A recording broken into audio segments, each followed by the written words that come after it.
juga mendapatkan modus operandi di mana terlapor dan kawan-kawan itu menggunakan surat palsu dalam melakukan permohonan pengukuran dan permohonan pengakuan hak ke kantor pertanahan Kabupaten Tangerang.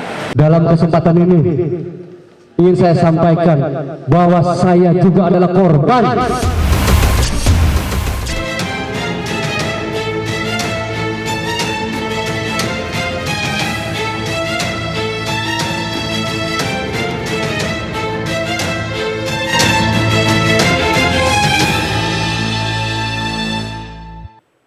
Buntut polemik pagar laut disertai penerbitan sertifikat hak guna bangunan atau HGB di atas laut, Menteri Agraria dan Tata Ruang sekaligus Kepala Badan Pertanahan Nasional memecat 8 pegawai dari jabatannya dan membatalkan 50 sertifikat. Pemecatan dilakukan karena dianggap tidak hati-hati dalam penerbitan sertifikat yang ternyata objek berada di atas laut dan sudah tidak ada bidang tanahnya. Berikut penelusuran Rizky Hasan langsung dari Desa Kohot, Kabupaten Tangerang. Kisru penerbitan sertifikat di atas laut Tangerang terus bergulir. Melalui kuasa hukumnya, pihak Agung Sedayu Group mengaku telah memiliki 254 sertifikat HGB di sekitar pagar laut, yaitu di Desa Kohot, Kabupaten Tangerang. Menurut Muanas Alaidit, pada 2023 Agung Sedayu melalui anak perusahaannya PT Intan Agung dan PT Cahaya Inti Sentosa membeli sertifikat hak milik tersebut dari warga yang kemudian diubah menjadi HGB dengan mengikuti peta tata ruang. Sebagaimana pernyataan Pak Menteri, dasarnya SHMSM ini terbit karena ada girik yang dibuat tahun 82. Ya kan? Girik yang ada tahun 82. Nah, kemudian ditransaksikan kepada kita, dikoordinasikan, kita bayar pajak, kita beli dari rakyat. Pengakuan pihak Agung Sedayu yang membeli sertifikat dari rakyat di Desa Kohot tentu menimbulkan pertanyaan, mengapa mereka nekat membeli sertifikat yang fakta di lapangan tidak lagi berbentuk daratan. Jadi walaupun existingnya itu adalah laut, tapi kalau kemudian dalam proses pembelajaran lahan itu yang harus dilihat adalah tata ruang. Tata ruangnya adalah daratan, yang dulunya itu adalah merupakan tambak milik rakyat yang terabrasi. Dalam penerbitan sertifikat, peran Kepala Desa Kohot Arsin bin Arsip turut menjadi sorotan. Arsin dianggap berperan dalam pembuatan sertifikat hak guna bangunan milik Agung Sedayu Group yang muncul di atas permukaan laut. Pemirsa, banyak sekali informasi yang simpang siur terkait isu pagar laut di Tangerang. Di antaranya adalah bagaimana bisa sertifikat terbit di atas permukaan laut. Selain itu, apakah benar dahulunya permukaan laut tersebut adalah tanah atau tambak yang terabrasi? Kami akan mencari informasi lebih dalam untuk mengetahuinya. Ikuti informasi bersama saya.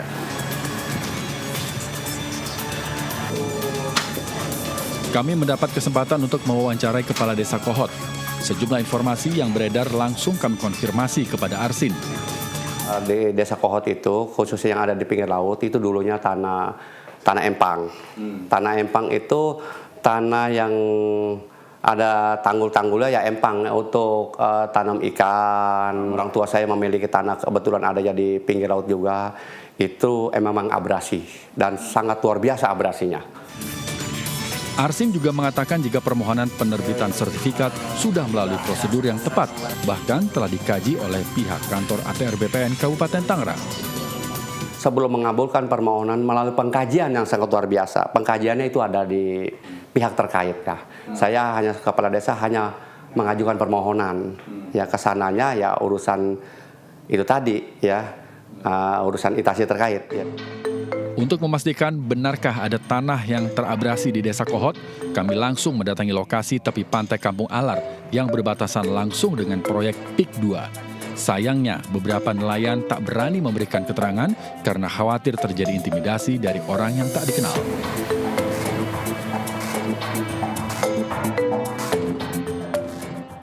Pemirsa, perdebatan benarkah sertifikat hak guna bangunan yang terbit di atas laut sebelumnya merupakan daratan harus terus dicari kebenarannya.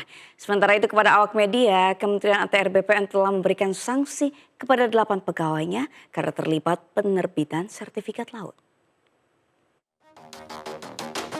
Keberadaan pagar laut cukup mengganggu aktivitas nelayan. Penerbitan Sertifikat Hak Guna Bangunan atau SHGB membuat sebagian nelayan sangat berhati-hati memberikan keterangan kepada awak media. Tapi emang dulu ini daratan Pak ya? Masih kelihatan ya? Iya daratan, itu kan daratan kelihatan itu. Cuman emang daratannya nggak sampai sejauh sana ya? Enggak nyampe ke situ-situ enggak. Hingga akhirnya kami bertemu dengan Patek, seorang nelayan kampung Alar yang sudah sejak kecil menjadi nelayan. Nah Pak, saya dapat informasi. Benar nggak sih dulu di sini itu daratan berupa empang-empang? Kalau daratan, setahu saya dari kecil dari sini ya, paling 200 lah. Paling jauh itu 200 meter. Oke, 200 meter. Iya, dari bibir pantai. Benar itu dulu daratan? Daratan, karena abrasi. Abrasi, jadi kemudian ada air lautnya? Air lautnya. Tapi sampai ke pagar laut itu daratan, benar nggak? Bohong itu, Pak. Itu bohong. Sementara itu, Konsorsium Pembaruan Agraria menilai adanya maladministrasi dalam penerbitan sertifikat di atas laut yang dilakukan demi kepentingan reklamasi. Seharusnya memang tidak ada timbul HGB di atas laut.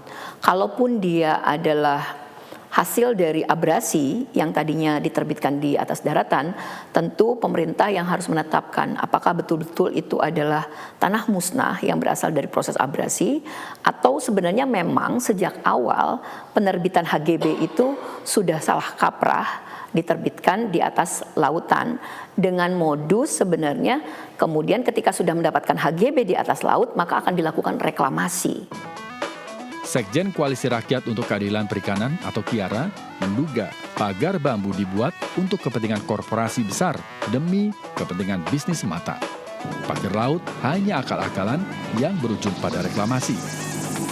Sekalipun dulu ini adalah daratan yang abrasi gitu ya, tapi kan ya dia sudah berubah fungsi apa ini ujung-ujungnya jangan-jangan maunya sebenarnya reklamasi aja gitu. Kementerian ATR BPN telah melakukan serangkaian investigasi terkait penerbitan sertifikat di atas laut. Kepada awak media, Nusron Wahid menyebut kementerian telah memberikan hukuman kepada 8 orang yang terlibat dalam penerbitan sertifikat laut.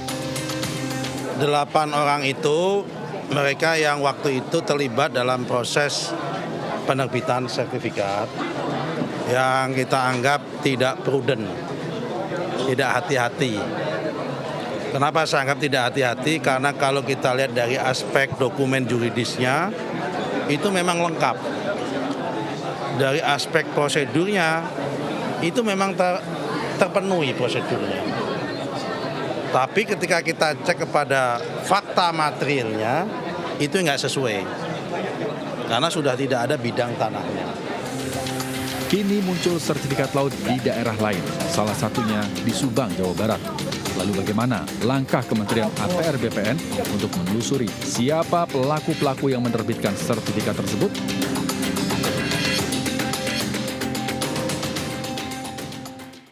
Kementerian ATR BPN telah memberikan sanksi pemecatan kepada 8 pegawai. Salah satunya Joko Susanto, mantan Kepala Kantor Pertanahan Subang dan Kabupaten Tangerang. Padahal Joko Susanto sudah pensiun pada Oktober 2024 lalu. Lantas untuk apa memecat pegawai yang sudah pensiun? Joko Susanto diduga memiliki peran vital dalam penerbitan sertifikat laut.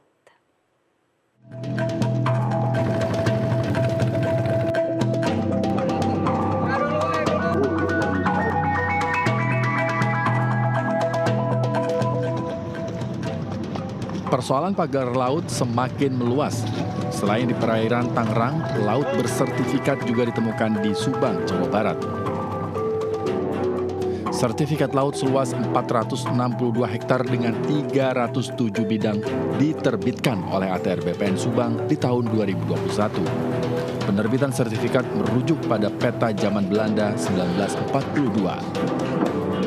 Ada time series history dari tahun 42 sampai dengan sekarang itu yang dulunya itu tidak ada kepala burung di Patimban, sekarang ada. Artinya segala sesuatu bisa terjadi, adanya tanah timbul dan sebagainya.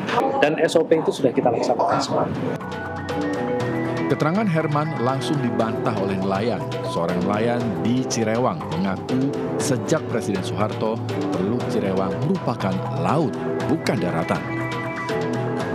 Bukan, ini emang laut dari dulu masih dalam, sekarang udah dangkal, udah susah nelayat pun di sini. Jika penerbitan sertifikat merujuk pada peta zaman Belanda, lantas mengapa ada nama-nama nelayan dan warga dicatut tanpa izin untuk pembuatan sertifikat tersebut? Ini tahu tiba-tiba aja.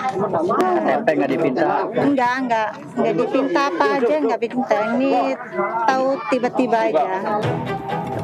Kini 8 pegawai Kementerian ATR BPN dipecat, termasuk Joko Susanto yang pernah menjabat Kepala Kantor Pertanahan Kabupaten Tangerang pada 2023. Padahal Joko Susanto sudah pensiun pada Oktober 2024 lalu. Lantas, untuk apa memecat pegawai yang sudah pensiun? Ya kalau udah pensiun ya nggak mungkin dipecat, udah pecat otomatis. Dan bukan kewenangan kita lagi. Kalau pemecatan kan bagi pihak-pihak yang terlibat, yang masih aktif, yang kita pecat itu. Kalau yang sudah pensiun ya udah pensiun mau gimana lagi. Joko Susanto pernah menjabat sebagai Kepala Kantor Pertanahan Kabupaten Subang dengan kasus sertifikat laut yang sama. Keberadaan Joko Susanto kini tak diketahui. Joko Susanto diduga memiliki peran vital dalam penerbitan sertifikat laut baik di Subang maupun di Tangerang. Mereka yang melakukan perbuatan pelanggaran hukum, ya, itu tidak bisa kemudian bebas begitu saja dengan alasan bahwa dia sudah pensiun. Dia mungkin tidak bisa diberikan sanksi administratif oleh atasannya lagi, tetapi sanksi pidana masih tetap bisa dikenakan, misalnya diproses oleh pihak kepolisian misalnya. Penerbitan sertifikat laut harus terus dikawal bersama agar kasus ini dapat diusut tuntas. Aparat hukum harus berani mengambil langkah tegas kepada 8 orang yang telah diberi sanksi oleh Kementerian ATR BPN. Pagar laut ilegal sepanjang 3,3 km di Bekasi, Jawa Barat akhirnya dibongkar. Selengkapnya usai jeda.